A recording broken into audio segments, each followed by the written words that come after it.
Don't watch. I wish I didn't. It started innocently enough.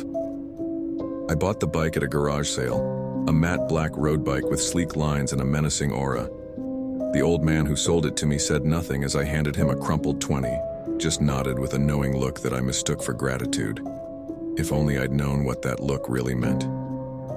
The first time I rode it, something felt off. The pedals turned smoother than any bike I'd ever ridden, but there was an almost imperceptible hum beneath me, like the frame itself was alive. Nothing to worry about, I told myself.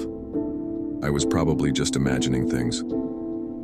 That night, as I lay in bed, I thought I heard something.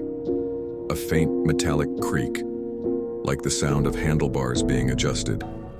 I glanced out my window and there it was, sitting upright, perfectly still, but somehow, watching me. I shook it off as paranoia and went back to sleep. The next day, I took the bike out again. As I rode, the gears seemed to shift on their own, taking me faster and faster, even when I tried to slow down. It felt like the bike was leading me, pulling me toward something. I ended up miles outside of town, in the middle of nowhere, by a derelict bridge I'd never seen before. The bike stopped abruptly. My legs locked and I stumbled off, heart pounding. I swear I heard it laugh, a low, grating chuckle that vibrated through the air. I started walking back, but the bike followed me. I didn't pedal. I didn't touch it. Yet it rolled alongside me, its tires crunching gravel like footsteps. Over the next few days, things got worse. The bike wouldn't stay put. I'd leave it locked outside my apartment only to find it propped up next to my bed.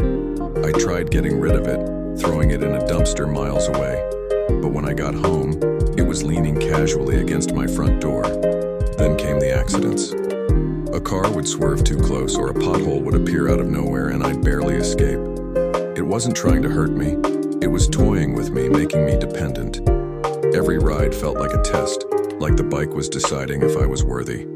Last night I had a dream, or maybe it wasn't a dream. The old man from the garage sale appeared at the foot of my bed, his eyes hollow and voice a rasp. "It chooses you," he whispered. "You don't choose it. Ride, or let it ride you." I woke up drenched in sweat, the bike standing in the corner of my room, its handlebars slightly turned as if it were smiling. I haven't left the house today, but I can feel it waiting. And I know deep down that when I do, the bike will make the rules.